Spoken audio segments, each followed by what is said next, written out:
හොඳයි ළමයි අයිබෝන් අපි කතා කර කර හිටියේ කළමනාකරණය. එතකොට කළමනාකරණයේ මූලික හැඳින්වීම තමයි අතට ඉවර කරලා තියෙන්නේ. කියන්නේ කළමනාකරණය කියන්නේ මොකක්ද? ඒ වගේම කළමනාකරුවෙක් ගැන අපි පුළුල්ව සාකච්ඡා කරා. එතකොට ඇත්තටම මාතෘකා දෙකයි කතා කරලා තියෙන්නේ කළමනාකරණය යටතේ.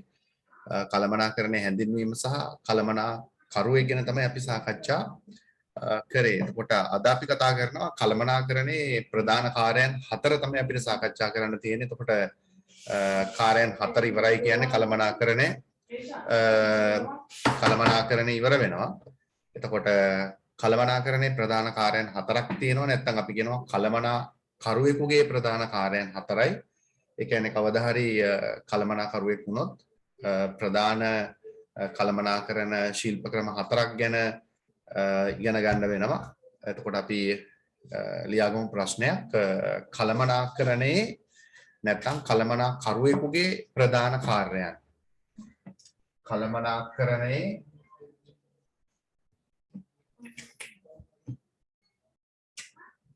කළමනාකරණයේ නැත්නම් කළමනාකරුවෙකුගේ ප්‍රධාන කාර්යය.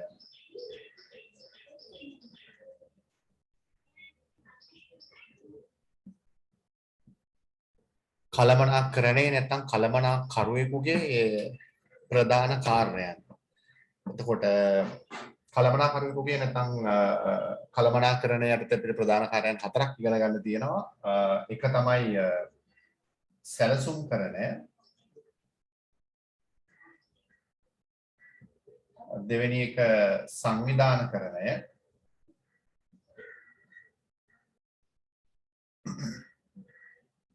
තුන්වෙනි එක මෙහෙයවීම. හතරවෙනි එක පාලනය. කියන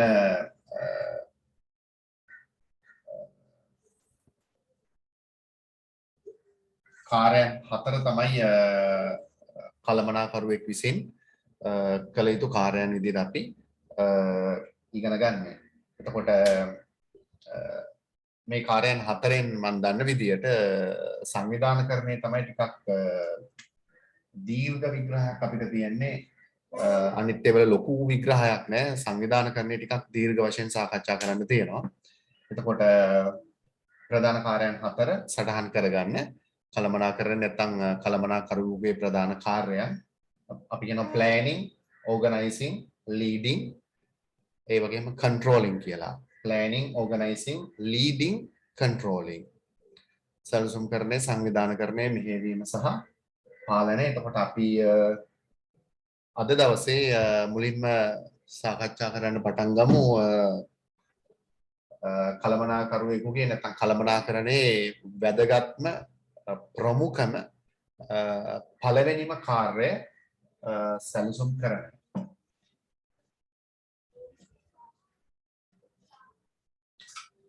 එතකොට අපිට ලියා ගන්න පුළුවන් මාතෘකාවක් සැලසුම්කරණය.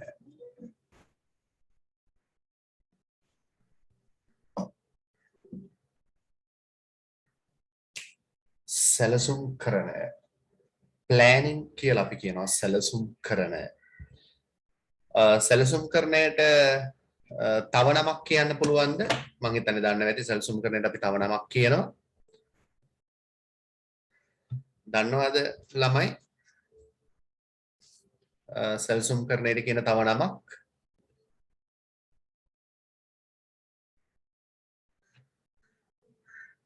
නටාෂට කියන්න පුළුවන්ද සැලසුම්කරණයට කියන තව නමක්?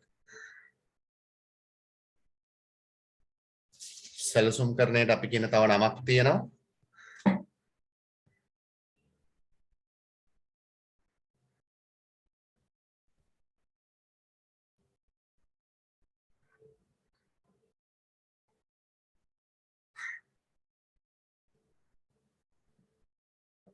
සැලසුම්කරණයටම තමයි අපි කියන්නේ ක්‍රම සම්පාදනය කියලත් අපි සැලසුම්කරණයට කියනවා. සැලසුම්කරණය නැත්නම් ක්‍රම සම්පාදනය කියලා. එතකොට සැලසුම්කරණය සම්බන්ධනොත් එක එක ජාතියේ නිර්වචන එක එක කාලවල වල එක එක විදිහට ඉදිරිපත් වෙලා තියෙනවා. මේ අලුත්ම නිර්වචන වලට නම් මම නම් එච්චරම ලොකු කැමැත්තක් නැහැ. හැබැයි ඔයගලන්ගේ පැත්තෙන් නම් ටිකක් ලේසි අලුත්ම නිර්වචන. නමුත් ඒ අලුත්ම නිර්වචන පොඩක් කෙටි වෙලා තියෙන නිසා අර්ථය හොඳටම එන්නේ නැහැ කියන එක තමයි මම නම් හිතන්නේ. දැන් අපි මීට පෙර ඉගෙන ගත්ත නිර්වචනවල අර්ථය එන ටිකක් කරුණු කාරණා විස්තරාත්මකව තියෙනවා. ඒතර අර විස්තරාත්මකව තියෙනකොට අර්ථය තේරුම් ගන්න ලේසි. කෙටි කරනකොට අර්ථය හැංගෙනවා ASCII. එතකොට අර හොඳටම තේරුම් ගන්න අමාරුයි මම දන්න විදිහට අදහස් එහෙම. දැන් අලුත් ගොඩක් නිර්වචන මම දකින්නේ එහෙමයි ලේසි නමුත් අර්ථය හොඳට පැහැදිලිව කියවෙන්නේ නැහැ. කෙනෙක් තේරෙන්නේ නැහැ ළමයින්ට බැලූ බැල්මට. ඒකයි තියෙන ප්‍රශ්නේ. තොරතුරු ගොඩක් අඩුයි ගොඩක් නිර්වචනවල. අපි කියනවා මේ සැලසුම් කරණයකින් ප්‍රධාන වශයෙන් පෙන්වන්න උත්සාහ කරන්නේ සැලසුම් කරණයකින් ප්‍රධාන වශයෙන්ම පෙන්වන්න උත්සාහ කරන්නේ ව්‍යාපාරයේ පරමාර්ථය. කොට වැදගත්ම වැඩේ තමයි සැලසුම් කරන්නේ මේ පරමාර්ථ නිශ්චිතව ස්ථාපිත කරන එක. එතකොට ඒ පරමාර්ථය ඉටු කර ගැනීම වෙනුවෙන් තමයි ව්‍යාපාරයක් හඹාගෙන යන්නේ. එතකොට අපේ පරමාර්ථය නිශ්චිත වෙන්න ඕනේ.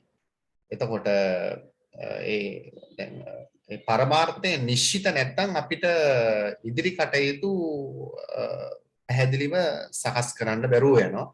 ඒ කියන්නේ වෙනෙන්න බෑ. අපි අවසාන වශයෙන් බලාපොරොත්තු වෙන දේ අදාළ කටයුතු තුලින් ඊටාම නිශ්චිතව ස්ථාපිත වෙන්න ඕනේ. ඒ කියන්නේ ස්ථාවර වෙන්න ඕනේ අපේ පරමාර්ථය මෙන්න මේකයි කියන එක පැහැදිලිව හඳුනගන්න නිශ්චය කරගන්න අපි කියනවා නිගමනය කරගන්න ව්‍යාපාරයකට පුළුවන් වෙනවා. මේකයි අපි යන්න බලාපොරොත්තු වන තැන. නැත්නම් අපි බලාපොරොත්තු වන දේ පැහැදිලිවම මේකයි කියලා. අපි සාමාන්‍යයෙන් කියනවා සැලසුම් කරණයෙන් පෙන්වන්නේ ව්‍යාපාරය සිටින ස්ථානය සහ යා යුතු ස්ථානය කියන්නේ අපේ පරමාර්ථය ඉටු කරගන්න එකනේ අපේ මුඛ්‍ය පරමාර්ථය මුඛ්‍ය බලාපොරොත්තුව. එතකොට ව්‍යාපාරයක් සිටින ස්ථානයක් මේ තමයි යා යුතු ස්ථානය. අතර ගමන් මාර්ගයේ පෙන්වන සිටියමක් විදිහට තමයි අපි සාමාන්‍යයෙන් සැලසුම් කරණය පැහැදිලි කරන්නේ. එතකොට අපි යන්න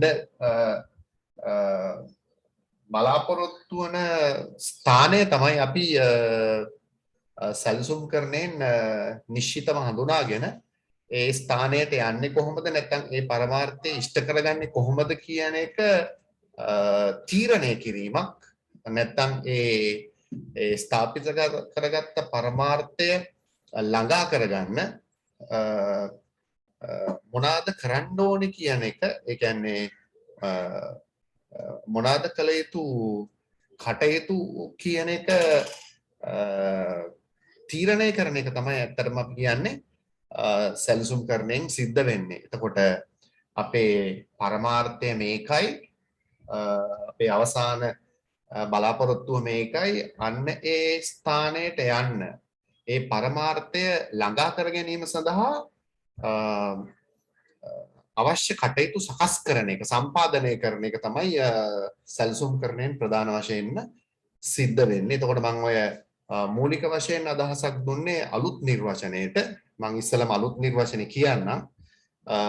එතකොට මම කිව්වා වැදගත්ම වැඩේ තමයි ආයතනයක පරමාර්ථ ස්ථාපිත කිරීම. මේකයි අපේ පරමාර්ථය. මේකයි අපි කරන්න බලාපොරොත්තු වෙන්නේ. එතකොට පළවෙනිම කාරණාව තමයි මේකෙදී අපි කියන්න ඕනේ ආයතනයක පරමාර්ථ ස්ථාපිත කිරීම. ඒතර ස්ථාපිත කරනවා කියන්නේ තීරණය කරනවා නිගමනය කරනවා මෙන්න මේකයි අපේ පරමාර්ථය. එතකොට ආයතනයක පරමාර්ථ ස්ථාපිත කිරීමත් හරියට නිකන් ඔයගොල්ලෝ A3ක් ගන්න නැත්නම් B3ක් ගන්න නැත්නම් C3ක් ගන්න අදහසක් ඇති කරගත්තා වගේ තමයි අපි කියන්නේ මේ පරමාර්ථ ස්ථාපිත කිරීම. එතකොට ළඟා කරගන්න බලාපොරොත්තු වන පරමාර්ථය තමයි ඒ තුන. ඒ කියන්නේ යා යුතු ස්ථානය, දැන් අපි සිටින ස්ථානය අපි දන්නේ කොහොමද කියන එක නේද? එතකොට එතනට යන්න කරන්න ඕනේ මොකද්ද කියන එක තමයි මේ ප්ලෑන් කරන්නේ. සැලසුම් කරන්නේ. එතකොට එතනට යන්න ලේසි නෑ. ඔයගොල්ලෝ දන්නවා. ඒ තුනක් ගන්න අපි කොච්චර කටයුතු කරන්න ඕනේද කියන එක සහ ඒක කොච්චර හොඳට කරන්න ඕනේද කියන එක නේ. ඕනෑවට එපාවට කටයුතු කරොත් අපේ ස්ථාපිත කරගත්ත පරමාර්ථයට යන්න බෑ. එතකොට අපි ප්ලෑන් කරලා අපේ කටයුතු කරොත් අපිට අපේ සැලසුමට අනුව අදාළ පරමාර්ථ ඉෂ්ට කරගන්න පුළුවන්. මම හිතන්නේ තාමත් ප්‍රමාද නැහැ නේද? අපේ කටයුතු යෝග්‍යව කරන්නේ කොහොමද කියන එක තාමත් තීරණය කරන්න කල් තියෙනවා. සමහරක් වෙලාවට විභාගේ තව ටිකක් පස්සට යන්නත් පුළුවන්. ඒතකොට තව කාලය හම්බ වෙනවා. දැනටත් මාස 3ක්වත් අවම වශයෙන් තියෙනවා. එතකොට මාස 3 බැහැල වැඩ කරොත් කරන්න බැරි දෙයක් නැහැ.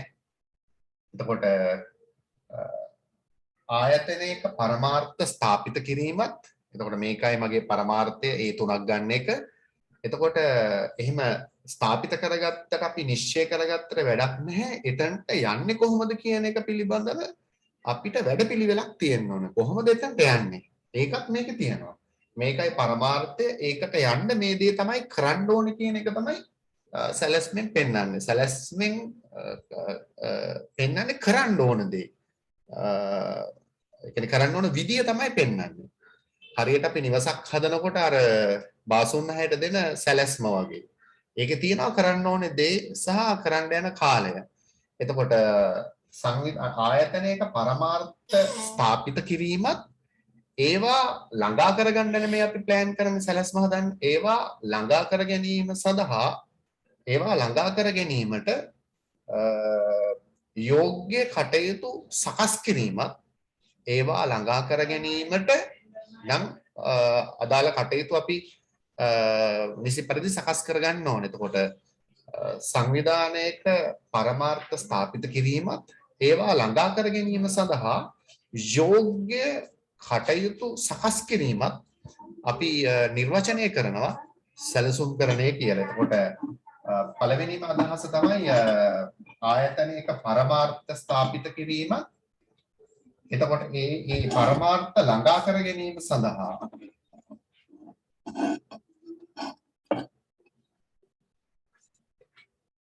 යෝග්‍ය කටයුතු සකස් කිරීමත්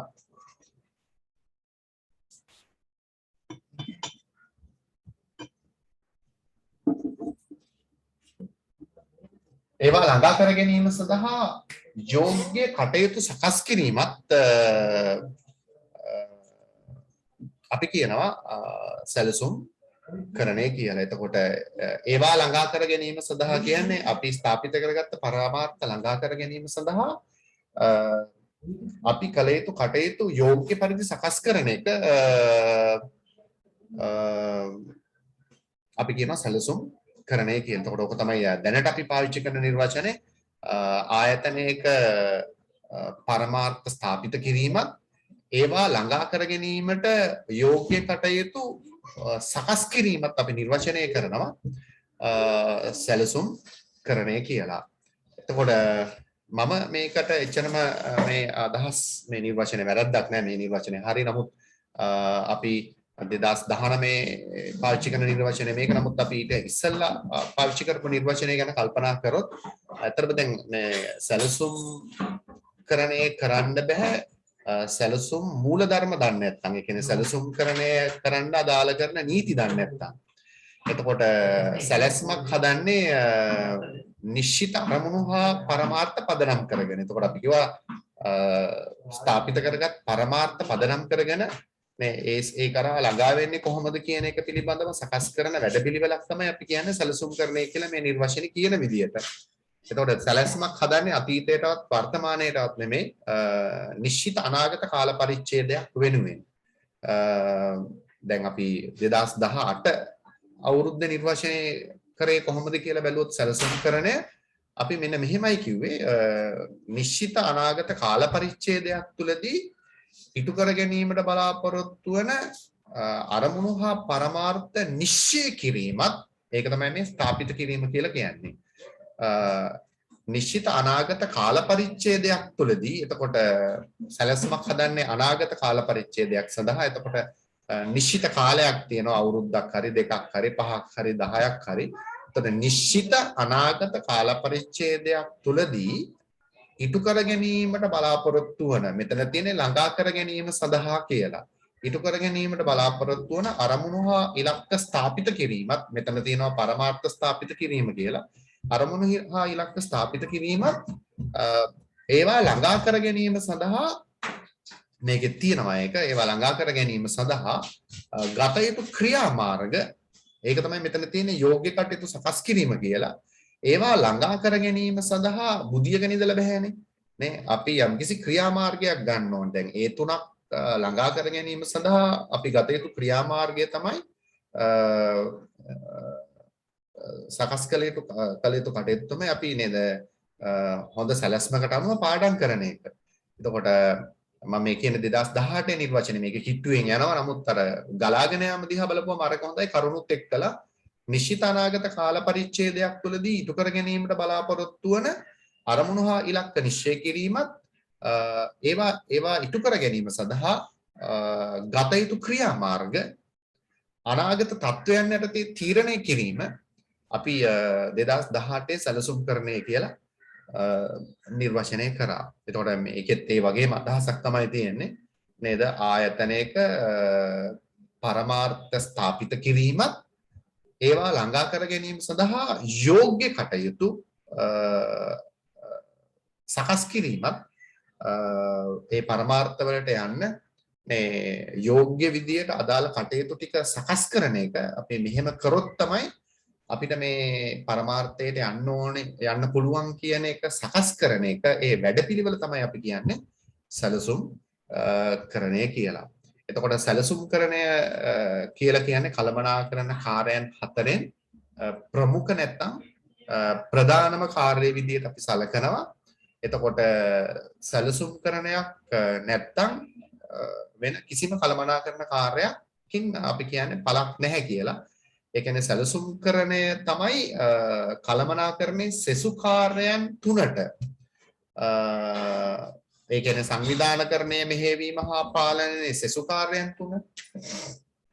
දැන් අපි සැලසුම්කරණය සලකන්නේ කළමනාකරන කාර්යයන් අතර ප්‍රධාන නැත්නම් ප්‍රමුඛ කාර්යය කියලා. ඒක නිසා අපි සැලසුම්කරණය සමාන කරනවා මේ මෙන්න මේ රූප සටහන ඔයගොල්ලෝ දැකලා ඇති මේ ඉස්සෙල්ලා මේ රූප සටහන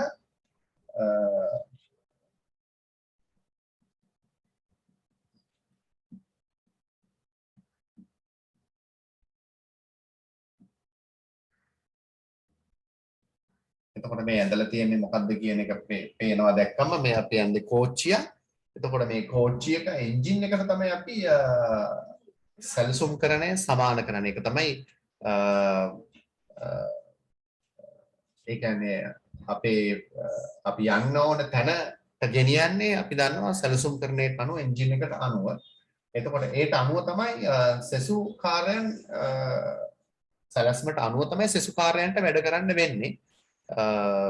අපි කියනවා සැලසුම්කරණය තමයි කළමනාකරණයේ ප්‍රමුඛ කාර්යය. සැලසුම්කරණය මගින් සෙසු කළමනාකරන කාර්යයන්ට සැලසුම්කරණය මගින් සෙසු කළමනාකරන කාර්යයන්ට ඒ කියන්නේ සංවිධානකරණය මෙහෙයවීම සහ පාලනය කියන සෙසු කළමනාකරන කාර්යයන්ට මඟ පෙන්වීම සහ සම්බන්ධීකරණය කරන්නේ ඒගොල්ලන්වත් සම්බන්ධ කරගෙන මේ අදාළ පරමාර්ථයට ස්ථාපිත කරගත්ත නේද ව්‍යාපාරයේ අරගෙන යන්නේ යෝග්‍ය සැලසුම්කරණයක් තුලින් කියලායි අපි කියන්නේ. අපි කියනවා මහ පරිමාණ ව්‍යාපාරයක් වුණත් සුළු පරිමාණ ව්‍යාපාරයක් වුණත් සැලසුම්කරණය ඊටම වැදගත්. අපි කියන්නේ සැලසුම්කරණයක් නොමැති ව්‍යාපාරයක් අපි කියනවා සැලසුම්කරණයක් නොමැති ව්‍යාපාරයක් අසාර්ථකත්වය තමයි සැලසුම් කරන්න කියලා. ඒ කියන්නේ ඔහේ යන්නම් වාලේ. එතකොට අපේ ළමයි විභාගෙට යන්නෙත් එහෙමයි. ඔහේ යන්නම් වාලේ පාඩම් කරලා හරියන්නේ නැහැ. නේද? සැලසුමකට අනුව පාඩම් කරන්න ඕනේ. එතකොට දැන් ඉගෙනුවට විතරක් අපි හරියන්නේ නේද? ඔයගොල්ලෝ දැනගන්න ඕනේ පාස් පේපර්ස් අරගෙන පුළුවන් ප්‍රශ්න වලට හරි මේ දවස්වල යෝග්‍ය කටයුතු සකස් කිරීමත් කියන්නේ ඒකයි. ඒ කටයුතු තමන් ලෑස්ති කරගන්න ඕනේ. පාඩම කරලා ඉවරනයින් පස්සේ ගුරුවරයා කරන්න ඕනේ. පාස් පේපර්ස් ටික ගත්තා. ඒ ප්‍රශ්න ටික කරන්න ඕනේ. මේ එතකොට තමයි අපිට අපේ පරමාර්ථ ඉෂ්ට කරගන්න පුළුවන්. ඒ වැඩපිළිවෙල හදා ගන්න ඕනේ. එතකොට සැලසුම්කරණයක් නොමැති නම් එතන අසාර්ථකත්වය සැලසුම්කරණයක් නොමැති ව්‍යාපාරයක් අපි කියන්නේ අසාර්ථකත්වය සැලසුම්කරණය කරනවා කියලා. එතකොට සැලසුම්කරණ ඊටාම වැදගත් ව්‍යාපාරයකට. එතකොට ඒට අනුව තමයි ව්‍යාපාරයක්, ඒ කියන්නේ සැලසුම්කරණයට අනුව තමයි ව්‍යාපාරයක් වැඩ කරන්නේ. සැලැස්ම කියලා තියෙන විදිහට තමයි සංවිධාන කටයුතු සිදු කරන්න පටන් ගන්නවා. ඒක නිසා සැලසුම්කරණය ඊටාම වැදගත් වෙනවා ව්‍යාපාරයකට. ඉතින් අපි අදහස ලියාගමු සැලසුම්කරණය කියන්නේ මොකක්ද කියලා. මෙන්න මෙහෙම සැලසුම්කරණ නැත්නම් ක්‍රම සම්පාදනය යනු කාරණා දෙකක් කියන්න ඕනේ ඔයගොල්ලෝ නේද? වැදගත් වෙන්නේ පරමාර්ථය ස්ථාපිත කිරීම. ඊට පස්සේ ඔයගොල්ලෝ කියන්න ඕනේ ඒ පරමාර්ථ ළඟා කර ගැනීමට මේ යෝග්‍ය වැඩපිළිවෙලක් සකස් කරන එක, යෝග්‍ය කටයුතු සකස් කිරීම අපි කියනවා සැලසුම්කරණය කියලා. ඒතොර එච්චර අමාරු නැහැ අලුත් නිර්වචන කියන්න. ආයතනයක පරමාර්ථ ස්ථාපිත කිරීමත් ලියමු නිර්වචනය. ඒතොර ඒක තමයි පළවෙනි කාරණාව. ආයතනයක පරමාර්ථ ස්ථාපිත කිරීමත් මේක තමයි අපි බලාපොරොත්තු වන දේ. ඒකට කරන්නේ මේකයි කියලා තමයි අපි ඊට පස්සේ ලියන්නේ. ආයතනයක පරමාර්ථ ස්ථාපිත කිරීමත් මේකයි මගේ පැහැදිලි පරමාර්ථය. ආයතනයක පරමාර්ථ ස්ථාපිත කිරීමත්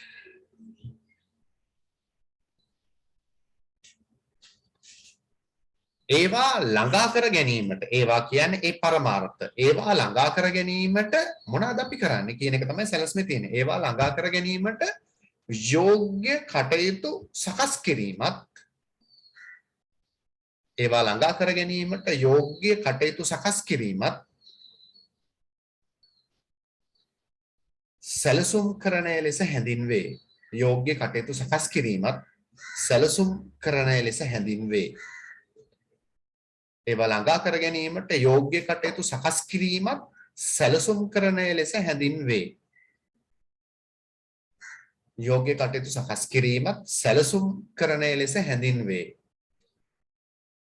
සැලසුම්කරණය ලෙස හැඳින්වේ.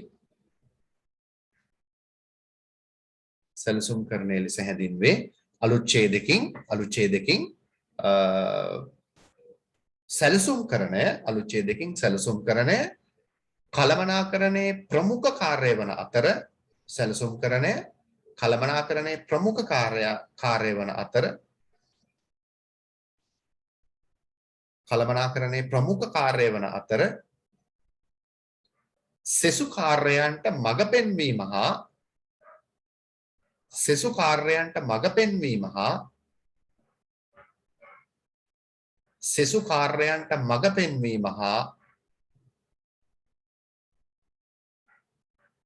සම්බන්ධීකරණය කිරීම, මඟ පෙන්වීම හා සම්බන්ධීකරණය කිරීම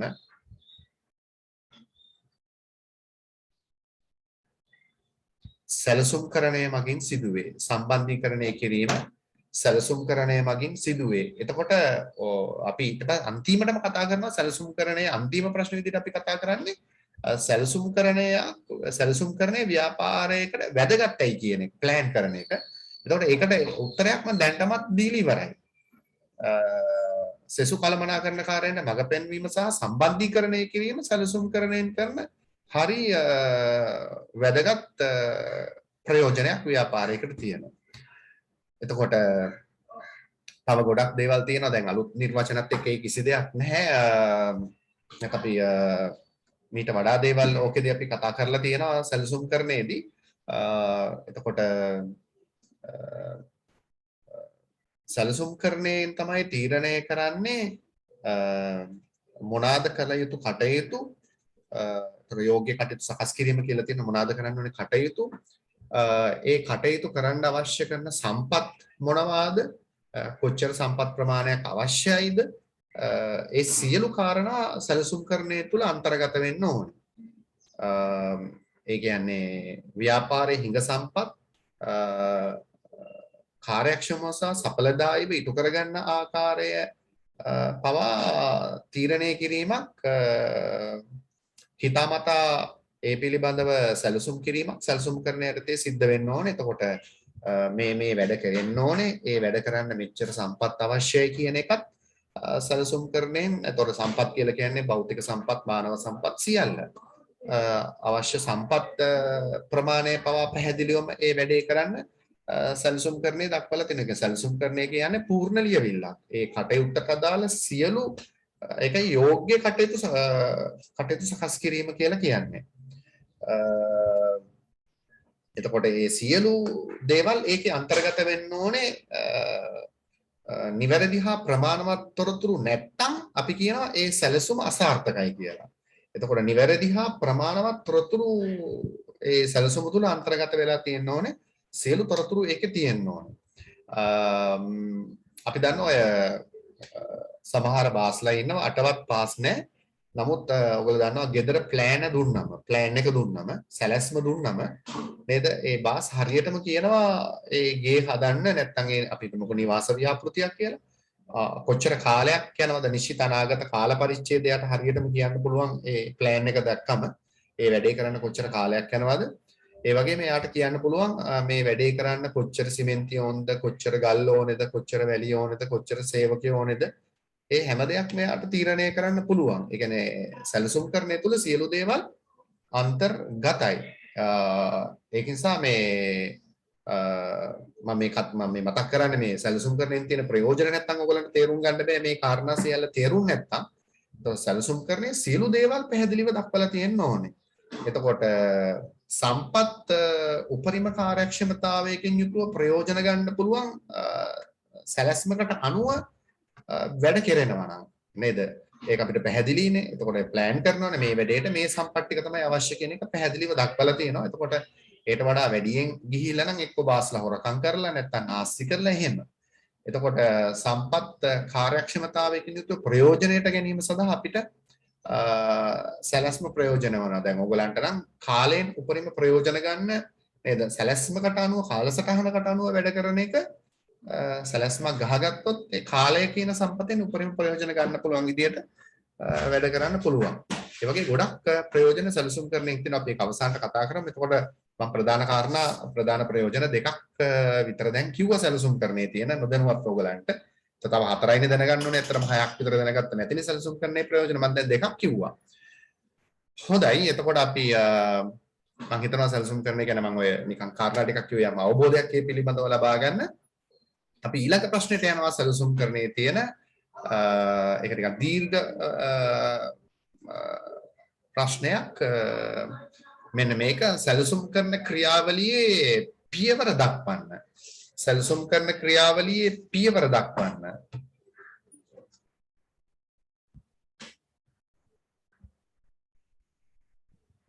සැලසුම් කරන ක්‍රියාවලියේ පියවර දක්වන්න.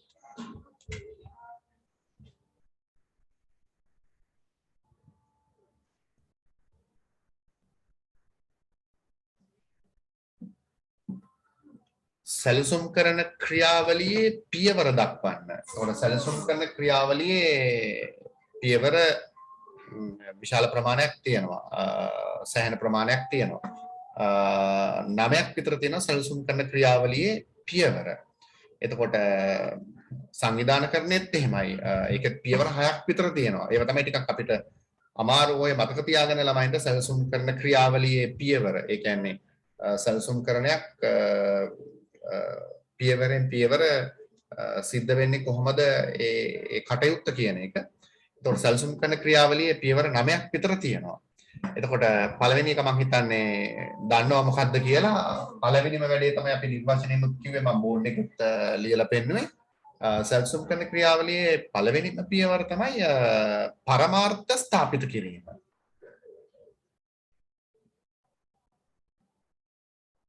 පරමාර්ථ ස්ථාපිත කිරීම.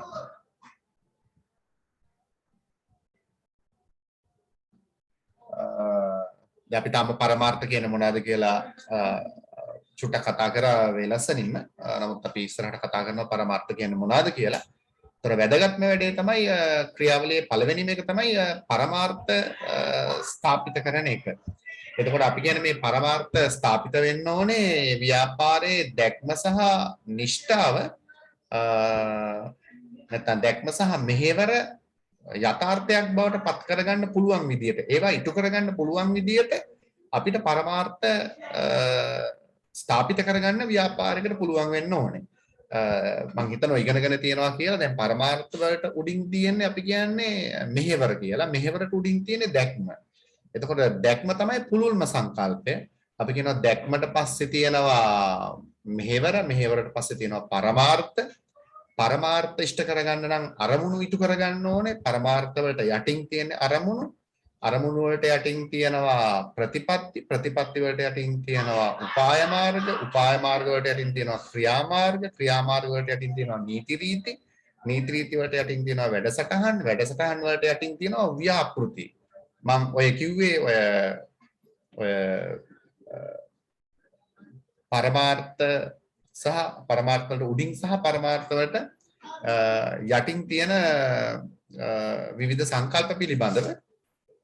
එතකොට වඩා පුළුල්ම සංකල්පය තමයි දැක්ම නේද? එතකොට ඒ ටිකත් හොඳට මතක තියෙන්න ඕනේ. දැක්මට යටින් තියෙනවා මෙහෙවර, මෙහෙවරට යටින් තමයි පරමාර්ථ තියෙන්නේ. එතකොට මම මේ පැහැදිලි කරත් ඒකයි. එතකොට ව්‍යාපාරයේ දැක්ම සහ මෙහෙවර යථාර්ථයක් බවට පත් කරගන්න පුළුවන් විදියට අපිට පරමාර්ථ හදාගන්න පුළුවන් වෙනවා. කියන්නේ පරමාර්ථ ඉෂ්ට වීම හරහා තමයි අපිට මෙහෙවර සහ දැක්මට යන්න පුළුවන් වෙන්නේ. එතකොට පරමාර්ථ ස්ථාපිත කිරීම තමයි සැලසුම්කරණේ පළවෙනි පියවර. ඊට පස්සේ අපිට වෙනවා අරමුණු හා උපාය මාර්ග හඳුනා ගැනීම. ඒ කියන්නේ පරමාර්ථ වලට යන්න බෑ අපිට අපේ අරමුණු ඉෂ්ට කරගන්න නැතුව. අපි කියනවා අරමුණු රැසක එකතුවකින් තමයි පරමාර්ථයක් ඉටු කරගන්න පුළුවන් වෙන්නේ. එතකොට අරමුණු හා උපාය මාර්ග හඳුනා ගැනීම තමයි දෙවෙනියට කරන්න ඕනේ. අරමුණු හා උපාය මාර්ග හඳුනා ගැනීම. සැලසුම් කරන ක්‍රියාවලියේ දෙවෙනි කටයුත්ත විදිහට අපි සලකන්නේ අරමුණු හා උපාය මාර්ග හඳුනා ගැනීම. අරමුණුත් අපි තව ටිකකින් පැහැදිලි කරනවා. උපාය මාර්ග, ප්‍රතිපත්ති, ක්‍රියාමාර්ග, නීති රීති, වැඩසටහන්. එහෙම සංකල්ප ගොඩාක් අපිට තියෙනවා සාකච්ඡා කරන්න. උපාය මාර්ග කියන්නේ මොනවද කියලාත් අපි සාකච්ඡා කරනවා. තුන්වෙනි කාරණාව තමයි ඊට පස්සේ අපිට ව්‍යාපාරයේ පරිසරය පිළිබඳව අවධානය යොමු කරන්න වෙනවා. අපි කියන්නේ ව්‍යාපාරයේ පරිසරය පිළිබඳව මනා අවබෝධයක් නැතුව අපිට සැලසුම්කරණයක් කරන්න බෑ. ව්‍යාපාරයේ පරිසරය පිළිබඳව සැලකිලිමත් නොවීම අපි කියනවා සැලසුම් අසාර්ථක වෙන්න හේතුවක් කියලා. ඒතකොට ව්‍යාපාරයේ පරිසරයට ගැළපෙන විදිහටනේ අපි දන්නා අභ්‍යන්තර පරිසරය සහ බාහිර පරිසරය තියෙන. එතකොට අපිට ඕන විදිහට වැඩ කළා හරියන්නේ නැහැනේ. නේද? පරිසරයට ඕන විදිහට තමයි අපිට වැඩ කරන්න වෙන්නේ. එතකොට පරිසරය පිළිබඳව විශේෂයෙන් හොයලා බලන්න වෙනවා. අපි කියනවා පරිසරයේ විශ්ලේෂණය කිරීම. පරිසරයේ විශ්ලේෂණය කිරීම. අභ්‍යන්තර හා බාහිර පරිසරය පිළිබඳව හොඳින් හොයලා බලන්න වෙනවා සැලසුම්කරණය කරද්දී. ඒ වගේම අපේ පරමාර්ථ ඉටු කර ගැනීම සඳහා අවශ්‍ය සම්පත් මොනවාද, ඒවා සපයාගන්නේ කොහොමද කියන එක පිළිබඳව මේකෙදි සැලකිලිමත් වෙන්න වෙනවා. අපි කියනවා සම්පත් විශ්ලේෂණය කිරීම, පරිසරයේ විශ්ලේෂණය කිරීම, ඒ වගේම සම්පත් විශ්ලේෂණය කිරීම,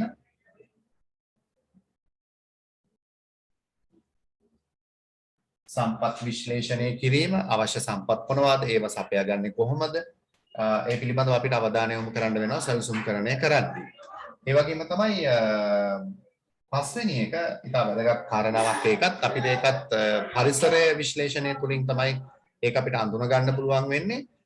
ව්‍යාපාර කටයුතු කරගෙන යාමේදී අපිට තියෙන අවස්ථා හා තර්ජන. අවස්ථා හා තර්ජන හඳුනා ගැනීම ඊට වැදගත් වෙනවා සැලසුම් කරණය කරද්දී අවස්ථා හා තර්ජන හඳුනා ගැනීම ඒ වගේම 6 වෙනි එකේදී අපි අවධානය යොමු කරන්නේ අපේ අපේක්ෂාවන් නැත්නම් අපේ පරමාර්ථ ඉටු කර ගැනීම සඳහා වර්තමානයේ පවත්නා තත්වය යෝග්‍යද කියන එක තමයි අපි හොයලා බලන්නේ විශ්ලේෂණය කරන්නේ. ඒ කියන්නේ අපේ පරමාර්ථ නැත්නම් අපේ අපේක්ෂාවන් ළඟා කර ගැනීම සඳහා වර්තමාන තත්වය යෝග්‍යද කියන එක. දැන් අපි දන්නවනේ මේ වගේ කාලයක නේද ව්‍යාපාරයක පරමාර්ථ නැත්නම් අපේක්ෂාවන් ඉටු කරගන්න යෝග්‍ය තත්වයක් නෙමෙයි තියෙන්නේ දැන් අපේ මුළු ලෝකෙම තියෙන ව්‍යසනත් එක්කලා. එතකොට ඒකත් බලපානවා ව්‍යාපාරයක් කරද්දී අපි කියනවා කාර්ය සාධන පරාසය හඳුනා ගැනීම හා විශ්ලේෂණය කිරීම කියලා. කාර්ය සාධන පරාසය හඳුනා ගැනීම හා විශ්ලේෂණය කිරීම. කාර්ය සාධන පරාසය හඳුනා ගැනීම හා විශ්ලේෂණය කිරීම අපේ පරමාර්ථ නැත්නම් අපේ අපේක්ෂාවන් ඉටු කර ගැනීම සඳහා වර්තමාන තත්ත්වය කොතෙක් දුරට යෝග්‍යද සුදුසුද කියන එක පිළිබඳව හොයලා බලන එක සහ විශ්ලේෂණය කරන එක අපි කියනවා කාර්ය සාධන පරාසය හඳුනා ගැනීම හා විශ්ලේෂණය කිරීම කියලා. මාත් එක්කම ලියාගෙන ආව නම් හොඳයි කියලා හිතනවා මම එකිනෙක වෙනම පැහැදිලි කරන්න උත්සාහ කරන්න එහෙම ඕනේ නම් ඔය කියන පැහැදිලි කරන ටිකම තමයි මම ඔය කියන්නේ. ඒසො ඔහොමම ලියාගෙන ආව නම් හොඳයි. පරමාර්ථ ස්ථාපිත කිරීම, අරමුණු හා උපාය මාර්ග හඳුනා ගැනීම, පරිසරය ගැන හොයලා බලන එක, පරිසරය විශ්ලේෂණය කිරීම, සම්පත් විශ්ලේෂණය කිරීම, අවස්ථා හා තර්ජන හඳුනා ගැනීම, කාර්ය සාධන පරාසය හඳුනා ගැනීම හා විශ්ලේෂණය මේ අපේ පරමාර්ථ ඉටු කරගන්න තියෙන තත්ත්වයේ සුදුසුද කියන එක හඳුනා ගන්න එක තමයි අපි කියන්නේ කාර්ය සාධන පරාසය හඳුනා ගැනීම හා විශ්ලේෂණය කිරීම කියලා. 7 අපි කියනවා උපක්‍රමික